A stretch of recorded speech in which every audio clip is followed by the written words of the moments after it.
Well, the fallout from the president having it out on everything from tax cuts and whether they're coming to Colin Kaepernick and exactly why the heck he's suing, to stocks and why they are still soaring, and I mean soaring. But first, to the very odd sight of the president and Senator Mitch McConnell appearing in the Rose Garden together today to dispense with the thorns and, well, sort of smell the roses, even as they hedge their bets as to the timing of those tax cuts. It took years for the Reagan administration to get taxes done. I've been here for 9 months, a little more than 9 months. The goal is to get it done this calendar year, but it is important to remember that Obama signed Obamacare in March of year 2. So we could have a long way to go, but that's okay. All right, so is this being put off a little bit? Not denied, just put off, or are they just sort of telegraphing the possibility that could happen and maybe preparing people for that? Chief White House correspondent John Roberts, who, my gosh, must have asked about 40 questions today. John, that was unexpected, as the whole event, as was telegraphing potential delays in these tax cuts, huh? You know what? Always expect the unexpected when it comes to President Trump. I mean, he is certainly not bound by convention. There's no question about that. And it was very interesting this afternoon to show up for what we thought was going to be a quick statement between the two leaders and then maybe one or two questions, and he fielded them for some 45 minutes after that. Now as to this timetable for tax reform. That's why I asked the question today, was because we were getting indications this morning, Neil, from some senior aides here at the White House that it's not a matter of when tax reform would get done. It's a matter of if it gets done that's important, and that getting it done by the end of the year wasn't particularly critical, that the president would accept it going into next year. Now, you look at the disconnect. You had Paul Ryan, the Speaker of the House, saying he wants to get it done by the end of the year, that he would keep Congress in session through the Christmas break if necessary to do that. And then the only thing that Senator Mitch McConnell has said about it is that it will get done this Congress, which would give them all the way until the very beginning of January of 2019. So I asked the question of the president today. I said, are you okay with it if the timetable slips beyond the end of this year? To which the president answered that he's not going to talk about that. He wants to talk about getting it done by the end of this year. And then the Senate Majority Leader stepped in and said that the goal is to get it done by the end of this year. So it does raise the possibility, Neil, that this thing could slip. But right now, everybody from the president on down seems to want to be on the same page in terms of getting it done before December 31st of this year. Now then, one of the crucial points that there is going to be in all of this is a vote on Thursday. That is when they set the agenda for reconciliation. Lindsey Graham, senator from South Carolina, was on one of the Sunday shows yesterday suggesting it's critical that they get that agenda set and they get tax reform done. Listen here. You've got to get a budget passed in order to set up tax reform. Are you going to get tax reform done? Yeah, if we don't, we're dead. We don't get it done, we're dead. Lindsey Graham was also asked about the talk that Senator McConnell may not be long for the leadership. He said if we get tax reform done, McConnell's okay. If we don't get it done, we're all in trouble. Neil? John, you're very good at reading body language as well. You're right there in the Rose Garden. How was it between the president and the senator there? It went on, obviously, a lot longer than maybe Mitch McConnell had calculated, but what are your thoughts? Well, I think you're right about that. I mean, that the president had a willing participant, let's say, for some 45 minutes as he fielded questions, on occasion bringing him in. But, by and large, the body chemistry looked pretty good. The president seemed happy to have McConnell there. McConnell, typically, he's like an Irish setter. You get one expression for 15 different emotions. He always sort of looks, a little stoic and like he's contemplating, God knows what. But he did seem to, enjoy participating with the president. Though I think that, knowing the leader as I do, it might have gone on a little longer than he'd planned. Then he calculated, right? All right, thanks, buddy. Great job. John Roberts at the White House. In the meantime, it comes down to getting it done, right? Getting the tax cuts done. Can the GOP do that? Let's say a South Dakota Republican Senator Mike Rounds. Senator, what do you think? Yes, I think we can get it done. It's going to take a team approach. We're going to have to lay the agenda out, and then we're going to have to work through the issues that, that divide us, but we're going to have to come together and get it done. And we'd like to get it done this year. I appreciated the fact that they gave us some leeway in case we run into some real problems, but our goal is to get it done this year. It starts with the budget this week, and then we move forward.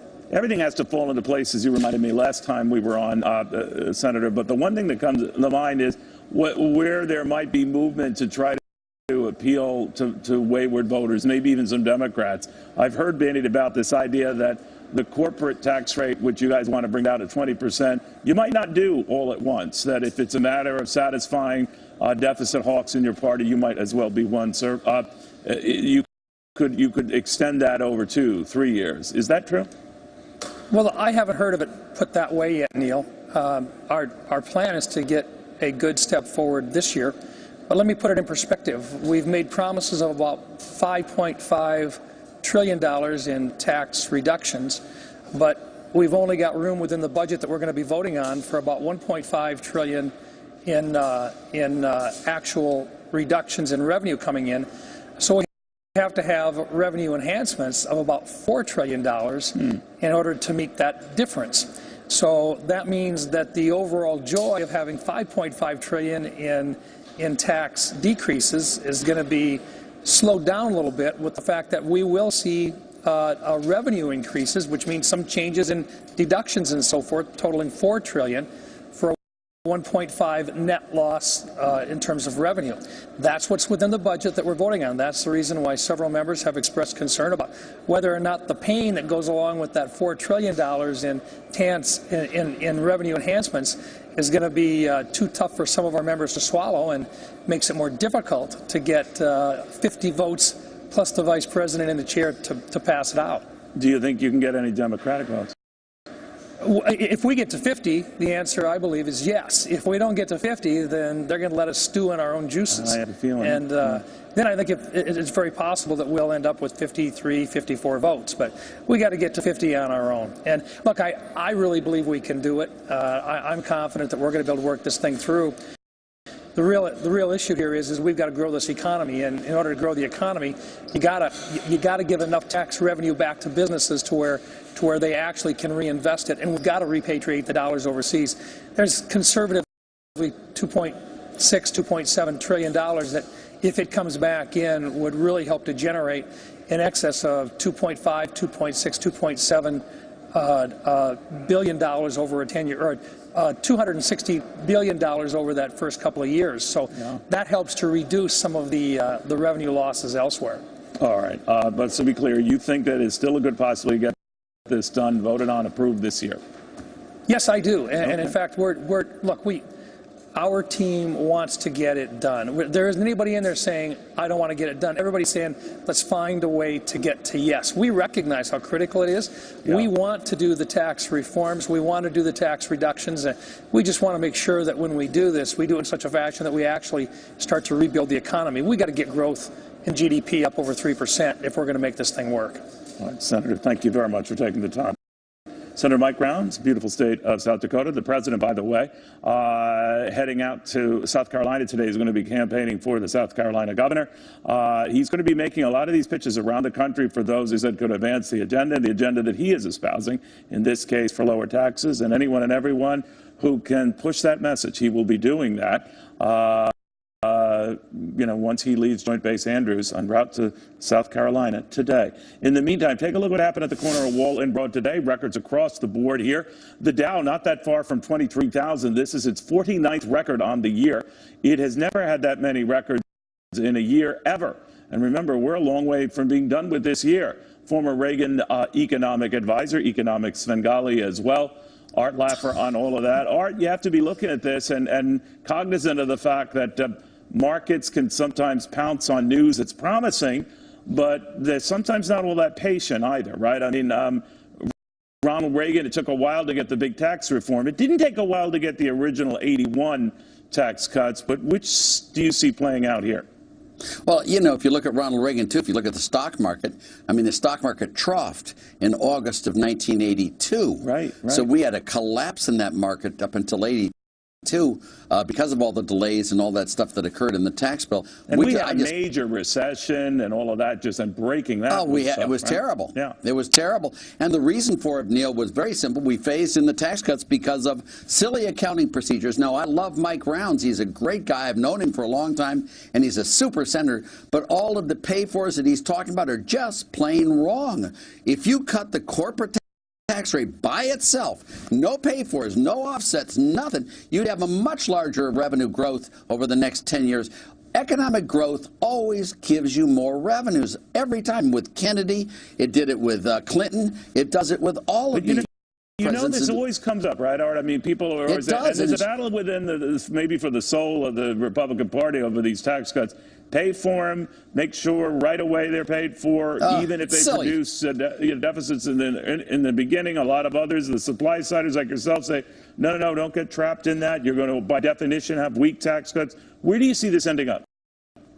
Well, I see it ending up with, hopefully, that we will get the tax cuts just like Kennedy did, just like Reagan did, just like Harding and Coolidge did, and we'll create the greatest boom in all time. That's what we really need here, and that's what I think we're going to get. But if he promises the tax pay for us, you know, it will hold us back, and we'll never get it. And then we'll have a bad election in 2018, and that would be very bad for the economy. I get a sense from a lot of your old friends in Washington and Senator Rounds and some of these others that they'll swallow a little bit on that deficit stuff. They'll also swallow taking on a little bit more to the debt if it means they have a victory or a win for the Gipper, in this case for President Trump, because they cannot afford not to have gotten something done on taxes. What do you think? Yeah, let me just tell you, Mike Rounds is in governor was governor of the state of South Dakota, which is one of those zero earned income states. He knows exactly what tax cuts can do to create economic growth. South Dakota, because of his governorship,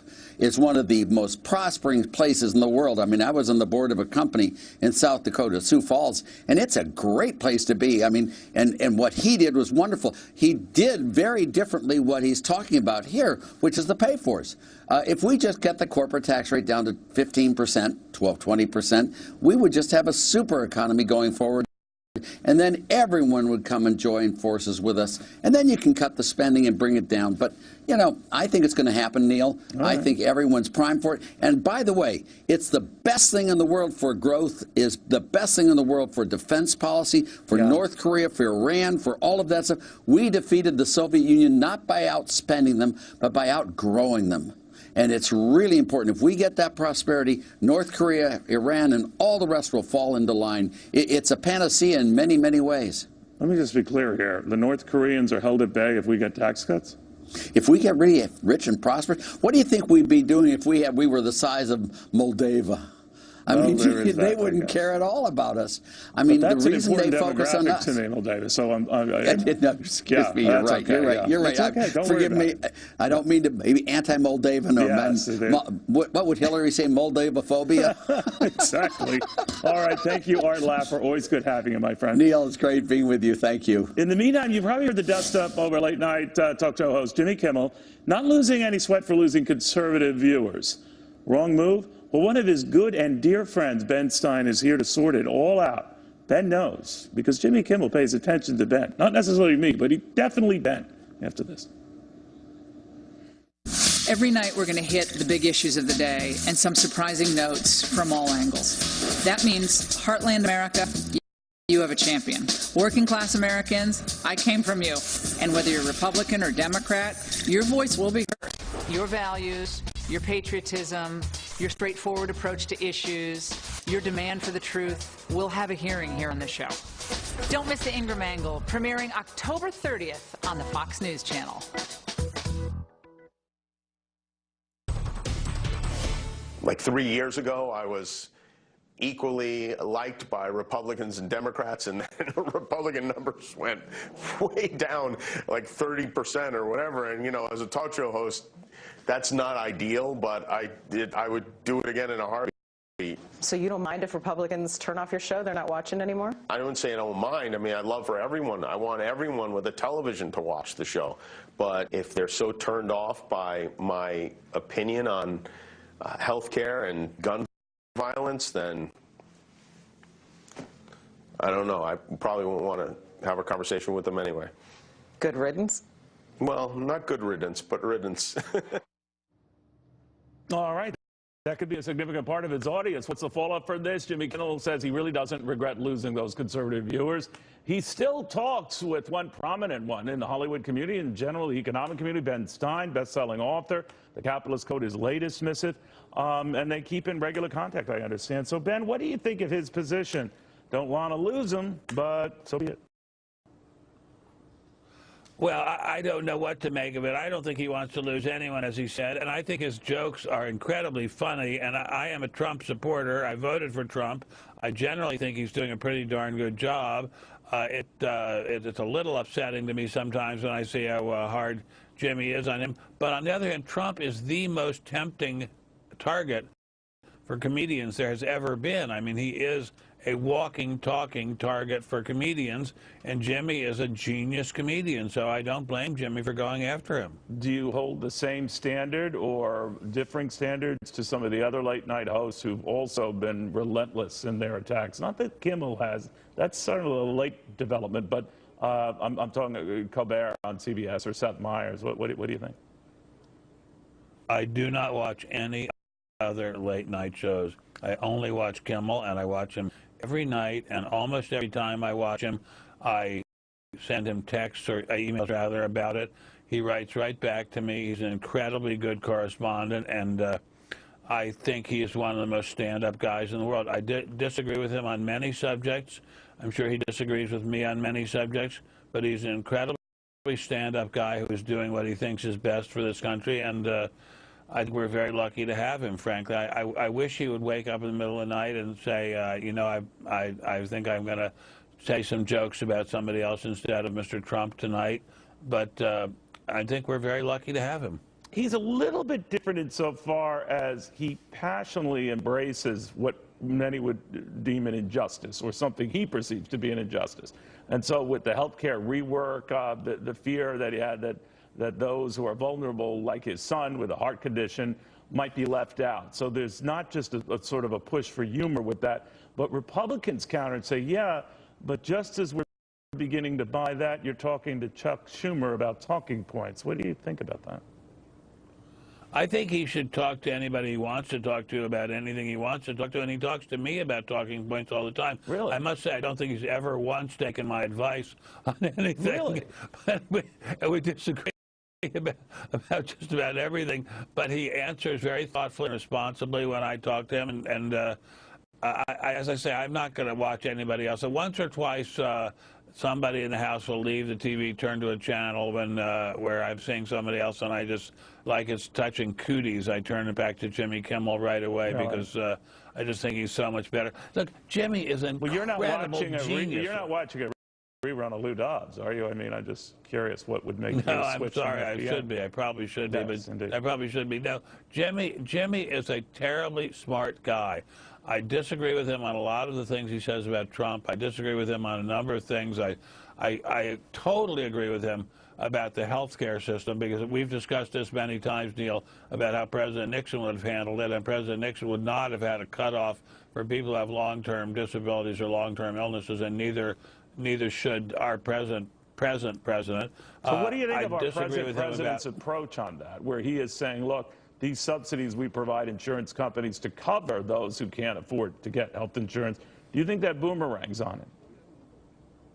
I don't think it boomerangs on him. I think this is a country that has the biggest heart in the world, and I don't think that anybody should be kept from getting decent medical care because he or she is not well-to-do. I think that's a disgrace in a country as rich as this. I've said this to you before, and I'll say it again, Neil. I live in a neighborhood where half the people in my neighborhood have at least 2 Bentleys, and to think that there are neighborhoods like that and there are people who cannot afford health care, that's wrong. All right. Thank you very, very much, my friend.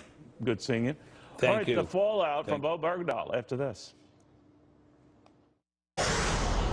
Respond to his attorney's Well, I can't comment on Bo Bergdahl because he's, as you know, I guess he's doing something today, as we know, and he's also they're setting up sentencing, so I'm not going to comment on him, but I think people have heard my comments in the past. All right, I apologize we came in late to that, but the president commenting on Bo Bergdahl pleading guilty to desertion and misbehavior, saying it was very inexcusable of me. That is Bergdahl saying that. So where are the 5 Taliban detainees we traded for Bergdahl? Remember that? Jennifer Griffin at the Pentagon with more on all the above. Hey, Jennifer. Hi, Neil. Well, Sergeant Bo Bergdahl left the courtroom in Fort Bragg, North Carolina, a little after 1 p.m. today. Bergdahl pled guilty to 2 charges, desertion and misbehavior before the enemy. The first charge carries a potential 5-year sentence. The last charge could result in life imprisonment. Bergdahl arrived in full dress uniform. Prosecutors said they did not agree to a plea bargain in advance.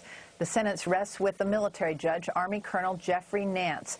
The court will reconvene on Monday. President Trump, as a candidate, called Bergdahl a traitor and said he would have been executed in an earlier era. Those 5 Taliban leaders released from Guantanamo Bay and flown to Qatar in exchange for Bergdahl's freedom, neither the Pentagon nor the State Department say they know where they are now. They were supposed to be held under house arrest in Qatar for a year. That house arrest was extended, we're told, but it's not clear, in the wake of increased criticism of the Qatari government by President Trump, whether the 5 Taliban leaders remain in Qatar or not. Today, Bergdahl told the court, quote, "I understand that leaving was against the law. At the time, I had no intention of causing search and recovery operations." His unit mates say at least 6 soldiers were killed or injured looking for him. Bergdahl is 31 years old. He escaped from the Taliban 12 to 15 times, he told the court today, but was recaught and held in a darkened cage for nearly 5 years. The military judge denied a defense motion today to dismiss one of the charges as excessive, but announced he would combine both charges for sentencing purposes. Neil? Jennifer, thank you very, very much. In the meantime, Colin Kaepernick, remember him, right? Now he's accusing the NFL of collusion, that the league has it out against him because of the national anthem controversy. But what if it has nothing to do with that? What if it has everything to do with him not being that good? The read from an NFL player after this. It is very disrespectful to our country when they take a knee during the national anthem, number one. Number two, the people of our country are very angry at the NFL. All you have to do is look at their ratings and look at their stadiums. You see empty seats where you never saw them before. All right, the president not letting go, in fact, doubling down, some would say tripling down, quadrupling down. It's disgust for players who kneel during the national anthem. His words coming ahead of tonight's big football showdown between the Tennessee Titans and the Indianapolis Colts. It's going to be in Nashville. And ahead of tomorrow's big meeting between owners and, of course, Commissioner Goodell. Also, union reps have already made it clear that they have a tough time with this sort of demand here. Baltimore Ravens tight end Ben Watson on all of the above. Ben, very good to have you. Where do you stand on this whole back and forth? Well, I think it's really a great step, or a great first or second step for the league to have this meeting. Commissioner Goodell actually said he wants to promote a civil and constructive discourse, and I think that's what this is going to be. This is going to be a meeting between NFLPA reps, some players, some owners, as well as Commissioner Goodell himself. And what we want, what everybody wants, I think, on both sides, is to have something in place that helps us to move forward, something that's constructive, something that's respectful, but also to understand where we are and to promote positive change. So then when you hear that one of the ideas, I guess, the NFL is kicking around is to demand that all players stand for the national anthem. They might find a Jerry Jones, Dallas Cowboys middle ground. You can kneel prior to the national anthem, but everybody is up for the national anthem. Do you support that? I'm not so sure that that's kind of been what's reported from what Commissioner Goodell said. But if you read his words, he simply stated what the NFL code is already, that players should stand.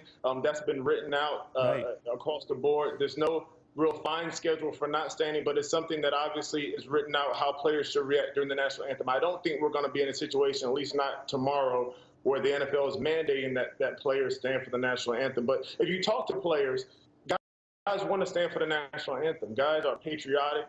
We go on USO tours. I've been on them. We support our military. We support our police. The reason why some men are kneeling and some men are raising a fist is simply because they want to raise awareness to certain issues. And the NFL has done a great job raising awareness to specific issues, whether it be breast cancer, or whether it be supporting the military, whatever it may be. And I think part of the dialogue will be how can the NFL, as powerful as it is, help empower the players to be change makers in their communities. Players are going to feel like pinned to a corner if they're ordered to stand during the anthem. Some of them, I would imagine, are, Ben. So if they're benched for a game or as many games as they continue to behave like this, how How do you think they'll react? Well, anytime someone's back is against a wall, they will react. I think we saw that a couple weeks ago when President Trump made his comments about the SOB and all that, and many players reacted emotionally to that. What did you think of that, Ben? What did you think of it personally? Personally, I was ultimately offended. It made me very upset for him to, number one, call a player an SOB, say they need to be fired for simply exercising their constitutional rights. I was upset. I was angry. I felt hurt. I felt like it was pushing us back to a time, and even a time now, where as athletes we're told to shut up and play and perform as if we don't pay taxes, as if we're not fathers, as if we don't care about our country. That's what it felt like to me. And it felt like that to a lot of other guys as well. So I think the NFL understands that. The NFL has already stated that they want to support players. At the same time, they want to respect fans as well. And what I want fans to know is that guys in the league, we respect them. We respect their opinion. There needs to be empathy on both sides. There needs to be respect. I think the name calling back and forth does us no good, and it gets us nowhere. You're also a shrewd businessman, Ben, and you must realize, and someone said that players are nervous about this as well, not just owners, that you're playing in not as crowded stadiums with ratings not what they were. This might not be exclusively the reason, but it could be a big chunk of the reason. What do you think? Well, I think that may be part of it. I think that the narrative of it just being about the flag is kind of blown out of proportion. If you look at the way that fans are digesting media now, if you look at ESPN and the cutbacks they had to make, people are just getting their news and their sports in different ways. But I do think that there is a strong part of the population that really does not want to watch football because of what's happened. And our hope is to bring those people in. Our hope is to come out and say, you know what, I understand why you're upset, but this is not why the guys are kneeling. And if I'm an owner sitting here, I understand there's a bottom line there. It's about earning money. And I believe that the money aspect of it is part of the reason why we're having this meeting. And that's great, because great things can come from a meeting. The next step into action, into legislation, whatever it may be, lobbying, using the NFL's power to lobby for some of these things. And no matter how it started, I believe that the future can still be bright. People love football. And although they may be taking time away from it, I believe that many of those people will come back if we address this the correct way. All right, we'll watch. Benjamin Watson, great seeing you. Thank you very much. Good to see you too, sir.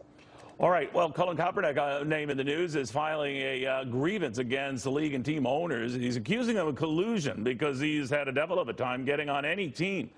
And criminal defense attorney Yoshua Gunnar says that is part of the problem right there. One of the things I see, Yoshua, and very good to have you, is that no team is hiring him. And he says that's because they've all agreed that he's a hot potato, and given his stance on the anthem, why should they bother? Now, he counters and says, certainly with better than 80 quarterbacks, backups to the backup quarterbacks, certainly he would be worth a look on that basis alone. Does he have a case? Well, collusion really means are multiple teams, 2 or more in the NFL, working together to prevent him from working in the NFL. Is that all you need, Yoshua, 2 or more? It doesn't have to be all, 3 dozen of them? I think more will help, but really it's 2 or more. But the issue really here is there proof? Is there some email? Is there some text message? Because multiple, players or multiple people in the NFL can dislike what he's doing, but really they have to prevent him from playing. All right, so they would all have to agree. There'd have to be some electronic proof where they do agree. Don't hire this guy. He's bad news. He's just going to make it difficult for you, your stadium, your viewership, your ratings, et cetera. And that would close the collusion deal right there, right?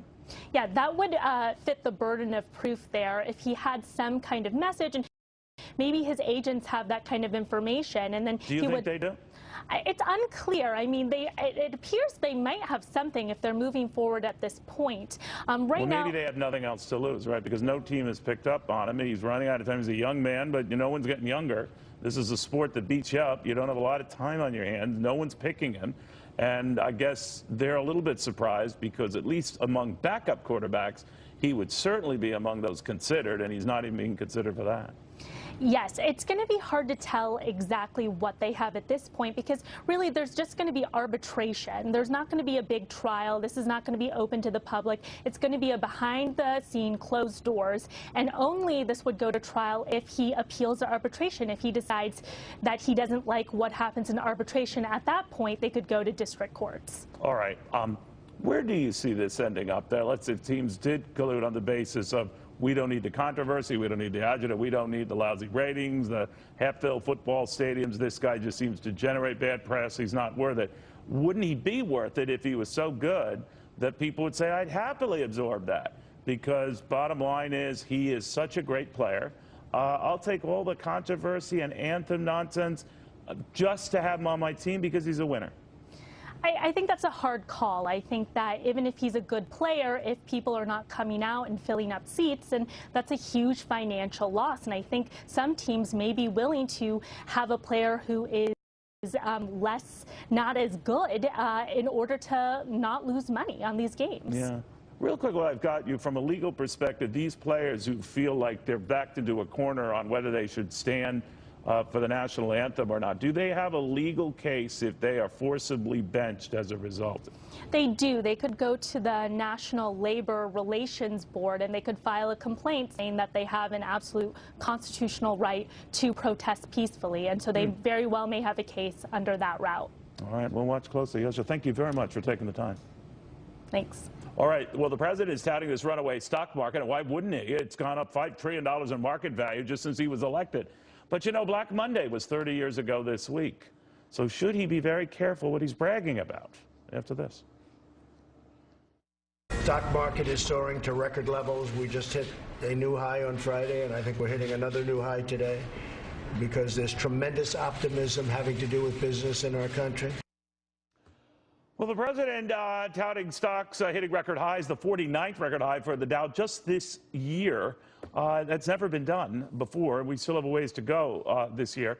Markets are way up since the president's election win almost a year ago. In fact, about $5 trillion in market value added since that time. But Black Monday was, after all, 30 years ago this week. So should we be worrying about history repeating itself? And is it dangerous to brag about a performance that could, on a dime, reverse itself? Let's ask Alan Nuckman, who says that stocks can keep headed higher despite those fears. Heather Zumaraga with us as well. It says prices might already be getting a little too high. So, Heather, you're worried. I'm sorry, what was that? You're worried. I'm a little bit concerned. Well, when you have President Trump touting, rightfully so, the stock market performance since he was elected, you start thinking, is there still enough optimism left in these markets to continue higher? A lot of the flows have already come from abroad and retail investors coming off the sidelines in fear of missing the market highs. So as a lot of cash already in this markets, you know, we're all watching corporate earnings this week. That's going to be the key to see if we can continue higher in these markets. And they have been good thus far. It's still early, and I guess this quarter is expected to be an up quarter as well, continuing almost under a spate of better than 7 or 8 quarters like that in a row. But, Alan, do you think it's dangerous to brag about markets that could turn on you? Ronald Reagan was loath to talk many times about the markets because he always felt that he could be trapped if someone just all of a sudden cites a crash, which happened under his watch. So how do you guard against that? Well, you don't talk about a no-hitter, so that's just superstitious. But the fundamentals are solid. There's no choice right now between treasuries and equities right now in a chase for yield.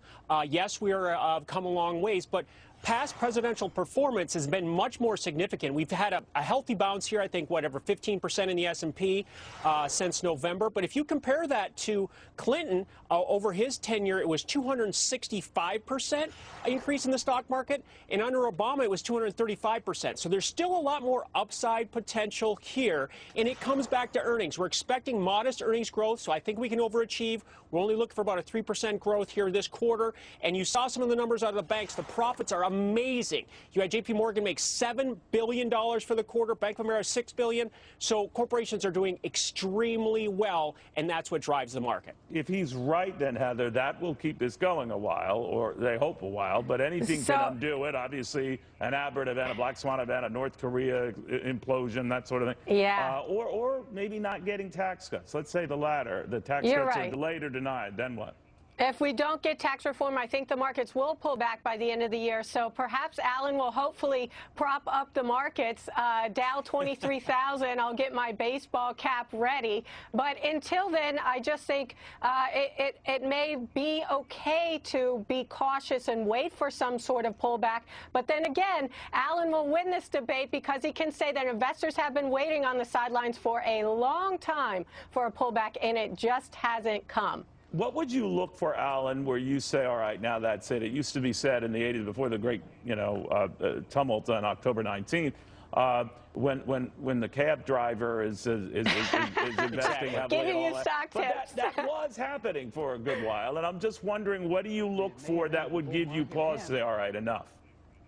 What I look for is people are less fearful. When no one's afraid of a crash, we don't have that discussion of a potential crash, and everybody's convinced the market's going to go higher and higher. But from a technical standpoint, markets aren't going to go from straight up to straight down. Yes, we had that 23% fall Black Monday, but that was a very unique situation because technology was much different than it is now, and there are many more markets. In short order. I mean, there is that history here. Right. You know, another one, Heather, that you hear a lot about, new investors who follow the headlines, follow developments, hear guys like you and say, gee, I guess I should be in this thing. When do I get in? Right. Yeah. What do you tell them, Heather? So, they feel like they've been missing it. So that is also propping these markets up, is fear of missing it. So you're seeing positive flows in the market. There's nowhere else to go. Be patient and wait. If you want some exposure to the markets, you want to look for some value names, not the big Facebook, Amazon, Netflix, Google. I know they're very sexy and they have had a tremendous run, but that may not be the best place to put your money right now, given the run that they've had. So it's okay to wait a little bit with some cash on the sidelines to hedge your bets. All right. The other aspect, Alan, real quickly, is interest rates. They've been very, very low. They're not as low. They're nothing like I can remember. When my wife and I got our first house, it was double digits, and we thought we were geniuses. Now, the fact of the matter is, to a lot of young people today in the same position, they see a mortgage going to 4-something and think they've missed the boat. So our perspective has changed. Does that worry you? Exactly. That a lot of people forget the not-too-distant past? Right, but until the interest rate environment changes and we're back up to our normalization, which is about 4.5% for short-term rates, like I said, the money's going to go into the market. We're a long ways from that. But let's remember, it's not just us or the U.S., let's say. If you look at Germany's up 20%, France is up 20%, Hong Kong, Japan, South Korea, everybody's up 20% since the election. So it's a global reboost here where everybody's performing and everybody's doing well. And I think, some of that pessimism has been shaken out. And you can focus on the fundamentals. And the fundamentals of corporations are very, very solid. Indeed they are. Guys, thank you both very, very much. And by the way, we are very close to that 30th anniversary of the October crash. And a lot of you always like to say, Neil, didn't you cover that when you were on PBS? And I said, yes, I did. And they say, are you going to show footage from that? Because your hair looks bizarre, you look bizarre, and in all the years you've been doing this, you haven't gotten any better looking. Yes, I am as well.